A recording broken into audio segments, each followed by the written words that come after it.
Hey guys, Chris here and welcome back to another Destiny video.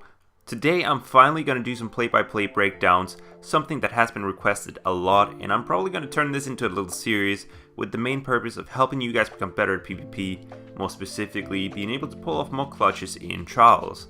So this is of course going to focus mainly on Trials, but most of the things you'll learn from these videos will apply to the Crucible in general.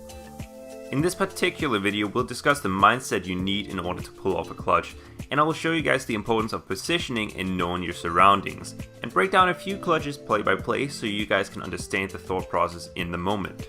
The very first thing, arguably the most important thing to be able to pull off a clutch, is having the right mindset. You have to be confident that you can pull it off. This is easier said than done, especially for an experienced player like myself, but I realized that for a lot of you guys, the idea of pulling off a clutch seems unrealistic and difficult. A lot of players panic when they get put in this position, and therefore they make bad decisions that inevitably lead to them dying. If you're panicking and telling yourself that there's no way you can come out on top, chances are you won't. So whether it's you or even a teammate that gets put in this position where a clutch is needed, you need to believe that it's possible, and as strange as it may sound, say it out loud.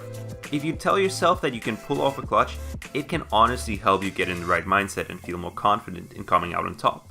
And if it's a teammate, let them know that you trust them to pull it off. This is something that I'm honestly not the best at because it can be very difficult being relegated to the sidelines, so to speak, and having no power over the situation. But panicking and constantly calling for your revive is not helping anyone. If anything, it'll only cause confusion and cause you to lose the round. And honestly, I've had this happen many times where a teammate calls for the revive, I go for the revive instead of the kills, and it gets me killed, and we lose the round, or even vice versa. I am guilty of calling out for my revive when I really shouldn't, and it has cost us to lose many rounds. So instead you need to be encouraging and focus on calling out the opponent's position to the best of your abilities instead of calling for revives and panicking. Once you're in the right mindset, you need to start thinking about positioning. Find a spot on the map where you have the upper hand on the enemies, and preferably somewhere where you can force them to come at you one-on-one. Your odds of coming out on top 3 times in a one-on-one gunfight are obviously much better than coming out on top in a 3-on-1 gunfight. Pinpointing spots on the map that are ideal for clutching can be difficult, and some of it even comes down to preference and your weapon loadout. If you're a sniper, forcing the enemies through a doorway or a window is an extremely effective method of forcing one-on-ones. If the opponents bunch up, you can throw a nade at them, and if they come at you one at a time, well, then they're doing exactly what you want them to. If you're using a shotgun or another close-range weapon for that matter, you'll want to find a position where there's plenty of cover and elevation that you can take advantage of. This way you can lure in opponents and use movement and cover to force one-on-one engagements. But sometimes you will be in a situation where every single opponent is coming at you at once, maybe even from different angles. In these situations, you need to be able to use cover to manipulate sightlines, blocking certain angles for your opponents and creating angles for yourself. Let's use the first example here to show exactly what I mean. So right here at the start of the clip, I find myself close to the capture zone on Black Shield. My teammates have called out that one guy is outside on his own, leaving an opportunity for a one-on-one. At this point, my teammates are calling out that he's hiding behind the box, so when he pops out behind the pillar, it does catch me off guard. Luckily for me, he doesn't opt to engage me right away. This gives me time to throw my wombo combo and almost take him down. I'm expecting his teammates to come help him through the middle anytime, so I hope the wombo combo will kill him and I can shift my focus, but unfortunately it doesn't.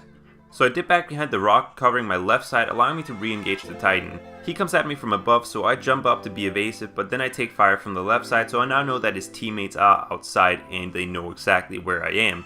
We both miss quite a few shots, leaving us both with no shield, but this buys him time, allowing his teammates to close the gap, and it leaves me with only one option, and that is trying to take him out before his teammates can arrive for backup. And this is when manipulating the sightlines really comes into the picture as I'm getting pinched. I shade step twice to get in behind the pillar so it covers my left side entirely, allowing me to easily take out the Titan while his teammates can't even see me. But after taking out the Titan, I'm expecting a nade to come flying at me, so I quickly turn around to step out of cover, and I see this guy by the dome. As I step out, I also open myself to fire from his teammate on the left side, but I luckily manage to take him out before they can kill me. This leaves me in a 1-on-1 with barely any health, and the last guy could throw a grenade at me any second. So I shade step out of cover, and immediately as I come out of the animation, I charge up my Queen Breakers, and I manage to get the headshot before he could probably adjust his aim.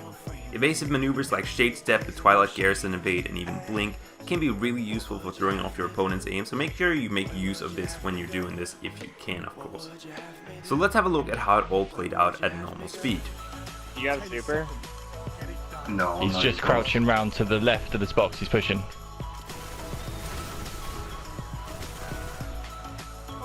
Please tell me he died. He didn't die? Oh my god. No, he's floating up in the air above. I'm dead.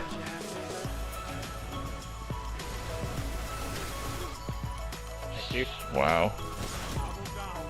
Oh. Wow. You got it? Dude! Oh my god, dude! Now I'm not gonna lie, there's definitely gun skill involved in this particular clutch, but the reason I showed you guys this exact one is because of how perfectly I used cover to block off sidelines and stay alive with barely any health. Being aware of your surroundings and being able to use cover like that will benefit you in both offensive and defensive plays, and if you look at players like Real Crafty and the Manigator, that is something that they do extremely effectively. And even if you don't have the most amazing gun skill, if you can stay alive and if you can draw out the time, this will allow you to come out on top in more engagements. This next clip is a great example of positioning. I find myself with a clear line of sight to the location where the enemy team was camping. They have two areas from where they can engage me, both are through rather narrow passages, and I have a box for cover with two good escape routes, one behind me and one to my right. So this is a great position for a clutch right away. So I peek out and get a relatively easy pick on the first guy coming at me, and as I unscope I see a red bleep to my left, so I simply sidestep to the left and thereby covering my right side entirely, and I can pre-shot my Queenbreaker's bow for another easy kill. This leaves me in a 1-on-1 so I can push towards the last guy again.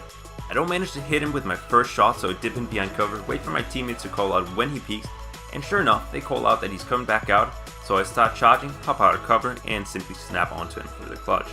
I know that this might seem really difficult, and maybe the fact that I'm using a Queenbreaker's bow in these particular clips doesn't make it any better for you guys. But this is something that comes gradually as you play the map more. If you have good positioning and if you know how to manipulate the cover, you can honestly get away with not having the most amazing gun skill. Now in some of these situations you guys may want to be challenging with your primary weapon instead. That's totally fine, then you'll need to take more time, but in the end if you can come out on top on the one-on-one engagements by using the cover and good positioning, you're in a really good spot. So if you start looking at the cover in the layout of the maps, you will be able to pinpoint locations that are good for clutching, and you'll start seeing some results really quickly honestly. And this is of course only the first video in a series. I have many more tips for 1-on-3 clutching, so I'd like to know what you guys want me to cover next. That's gonna be it from me now guys, I hope to see you on the next one.